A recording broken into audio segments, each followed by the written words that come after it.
Good morning students. આજે આપણે HTMLમાં આગળ પ્રેક્ટિકલ જોઈએ. તો તમારી બુકમાં પેજ નંબર 60 ઉપર આપેલું છે પૂર્વ સ્વરૂપગીત લખાણનું ઉદાહરણ. આપણે પહેલા પાઠમાં શીખી ગયા કે પ્રી ટેગનો કેવી રીતે ઉપયોગ કરી અને આપણે જેવું આઉટપુટ જોતું હોય, એડ્રેસ જેમ લખ્યું હોય એમને એમ આપણા બ્રાઉઝરમાં જોતું હોય તો આપણે દર્શાવી શકીએ છીએ. બરાબર. તો આજે આપણે એનો પ્રોગ્રામ જોઈશું.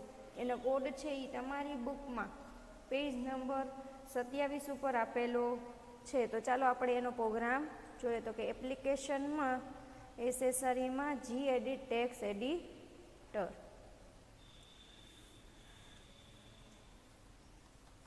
પેલો ટેગ HTML, પછી હેડ, પછી ટાઇટલ, તો કે નોટિસ, પછી સ્લેશ ટાઇટલ, પછી સ્લેશ હેડ, પછી બોડી,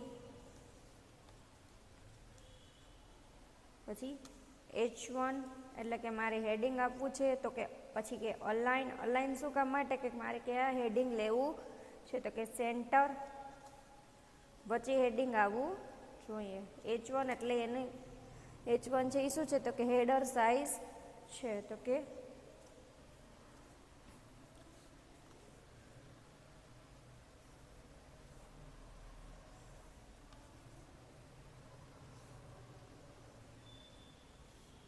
પ્રિસિટિંગ, રેમ્બો કલર,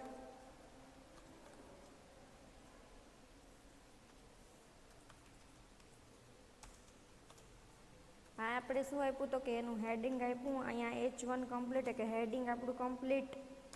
હવે તો કે P પેરેગ્રાફ ટેગ, પેરેગ્રાફ કે લેવો છે તો કે અલાઇન સેન્ટર, તો કે સેન્ટરમાં પેરેગ્રાફ આવવો જોઈએ. પછી અટેન્શન પ્લીઝ,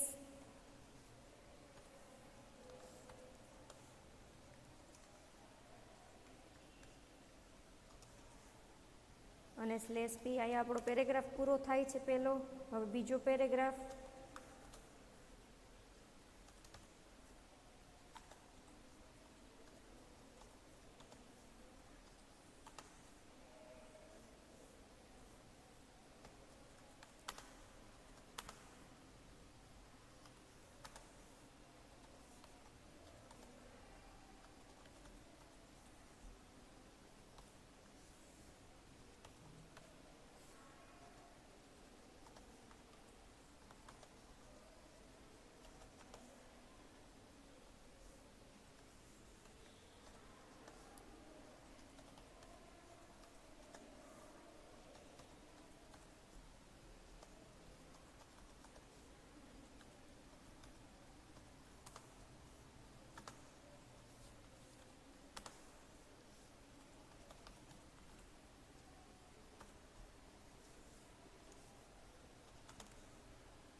હવે આપણો પેરેગ્રાફ લખાઈ ગયો છે, તો શું કરશું તો કે પેરેગ્રાફ ટેગ કમ્પ્લીટ.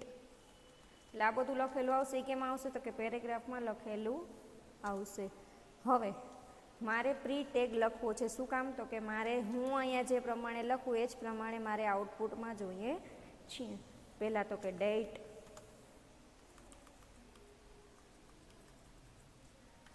ટેબ આપી દીધો છે મેં. ડેટ કઈ તો કે 6 ઓગસ્ટ, પછી એન્ટર, પછી ટાઈમ 9:30 AM, પછી એન્ટર, પછી પ્લેસ,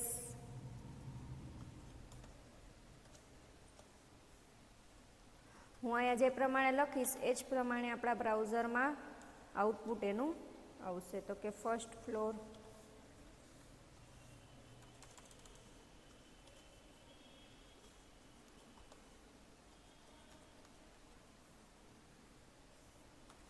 લેબ નંબર 1. હવે ઇન્સ્ટ્રક્ટર કોણ છે એનું નામ જોઈએ છે તો કે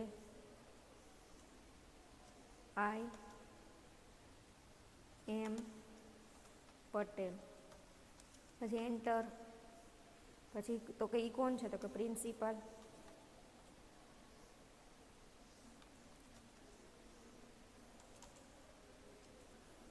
હવે તો કે આ છે એ મારે આવીને આવી રીતે લખેલું જોઈએ છે પેરેગ્રાફની નીચે, તો એ આપણે પ્રી ટેગમાં લખ્યું છે. હવે પ્રી ટેગ કમ્પ્લીટ, પછી બોડી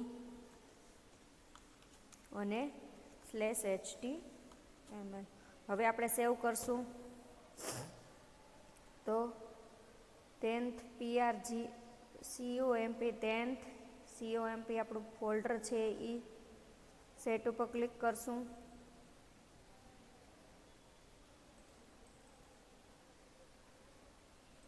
જો ના હોય તો ફરીથી બનાવશું.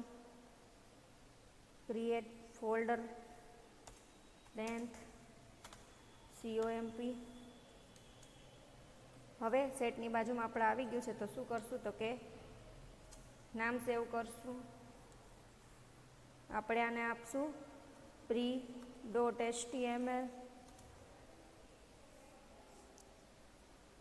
હવે સેવ થઈ ગયો છે. આપણે એને ફાયરબોક્સમાં રન કરીશું.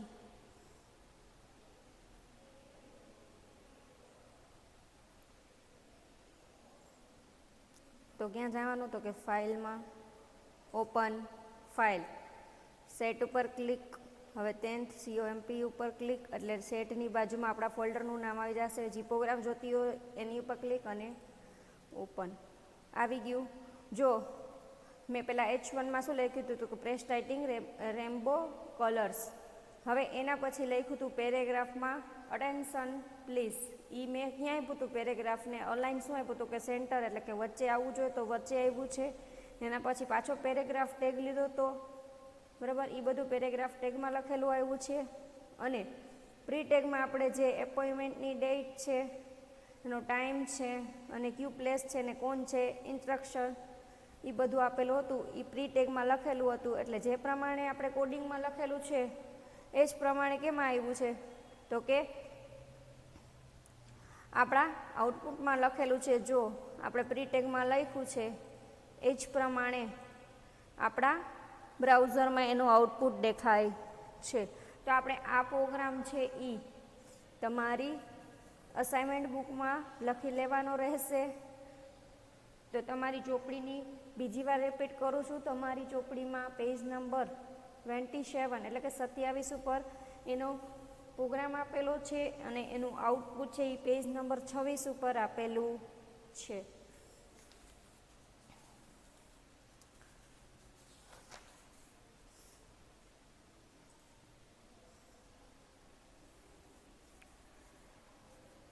હવે આપણે જોશું EM ટેગ. બરોબર.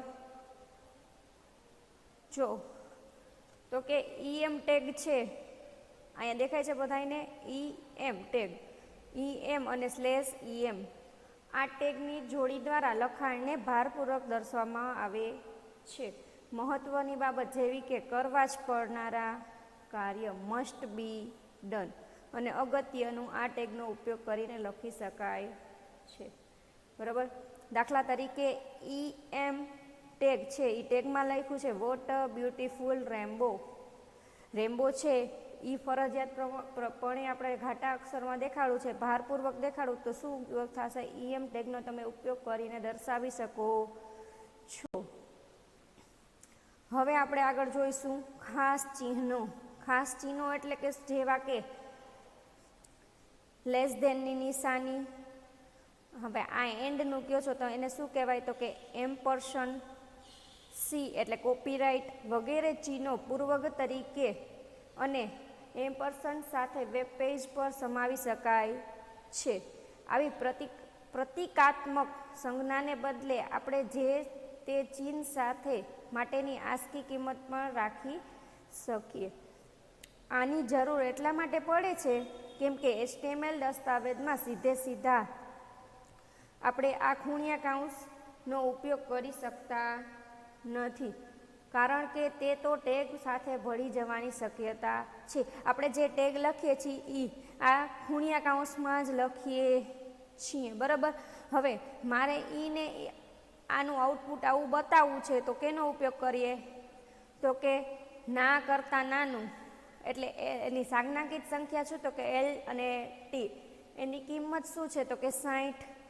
ના કરતાં મોટું એટલે GT એટલે કે ગ્રેટર ધેન, અને એની કિંમત શું છે? તો કે 62.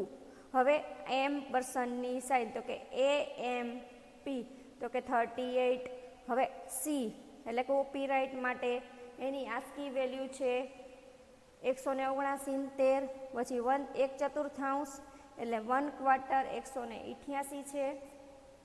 હવે 1/2 એટલે કે અડધું તો કે 189.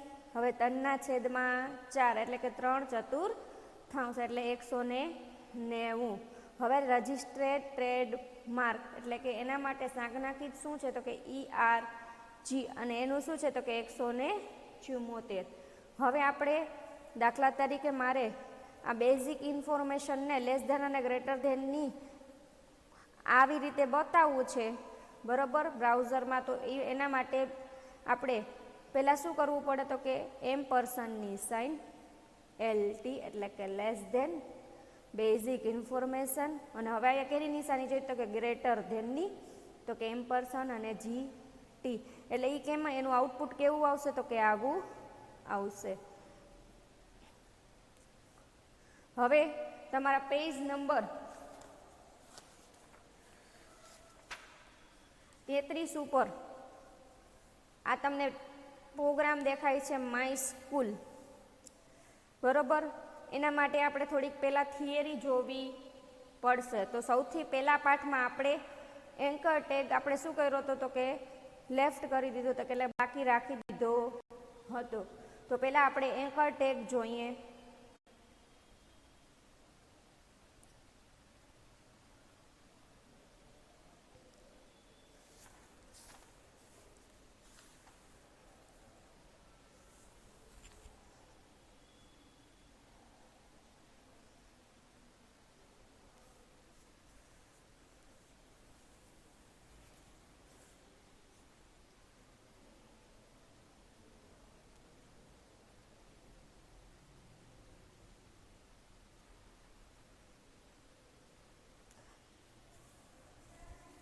આ તમારા પહેલા પાઠમાં છે.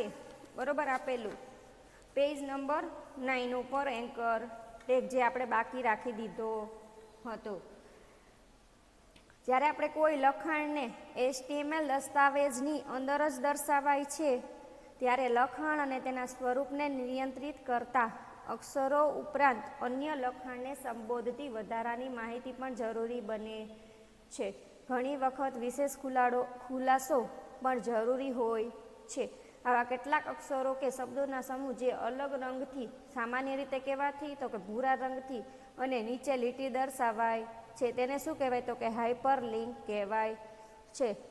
દાખલા તરીકે આપણે કાંઈ વસ્તુ આપી હોય એની વધારાની માહિતી જોતી હોય તો આપણે શું કહીએ કે પાછળ જુઓ, બરાબર. ત્યાં લખેલું હોય કે પાછળના પેજ ઉપર જુઓ, બરાબર, તો ત્યાં વધારાની માહિતી દર્શાવેલી હોય, બરાબર. એવી જ રીતે આપણે HTMLમાં એન્કર ટેગનો ઉપયોગ એટલે કે એ ટેગનો ઉપયોગ કરી અને આપણે એની સાથે બીજા પેજને જોડી શકીએ છીએ.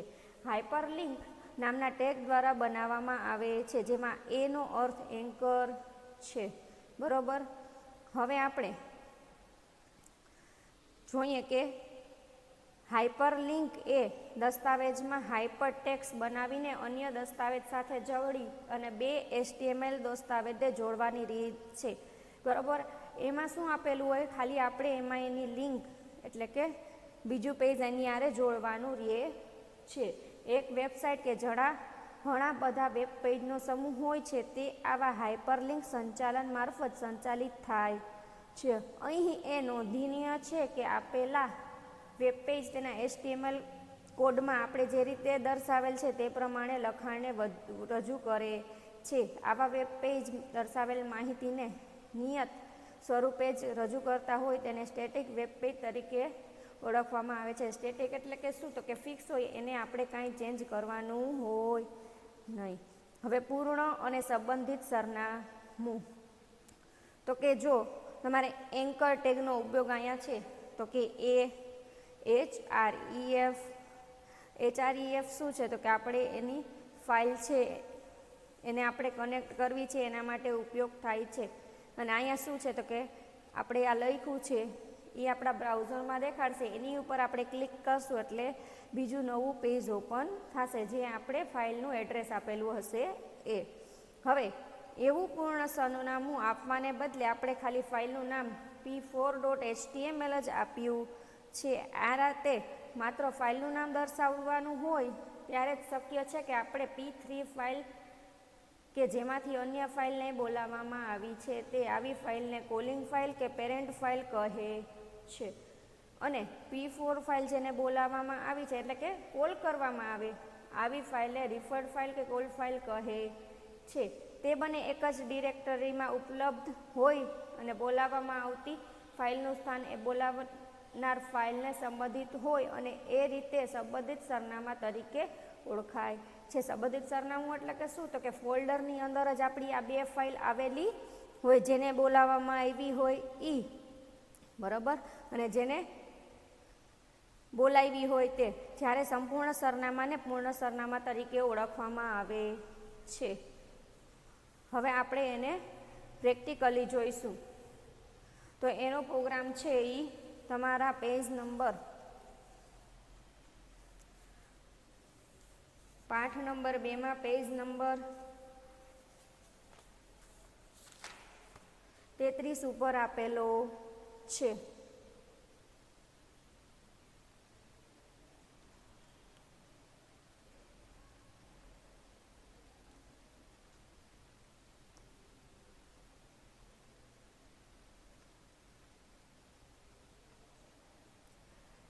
તો કે જો અહીંયા એન્કર ટેગ આપેલું છે તો કે home.html, home, activity, staff, photo gallery, event, notice અને કોન્ટેક્ટ અસ.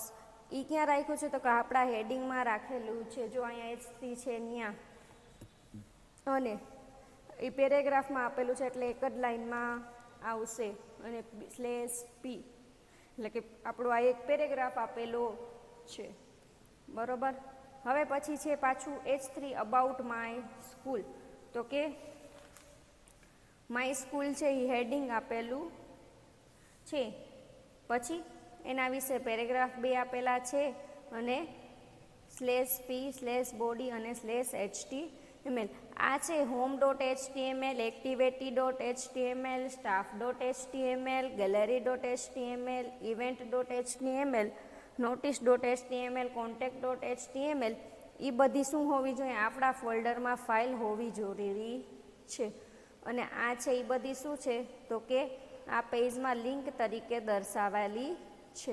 ચલો તો આપણે એનું પ્રેક્ટિકલી જોઈએ.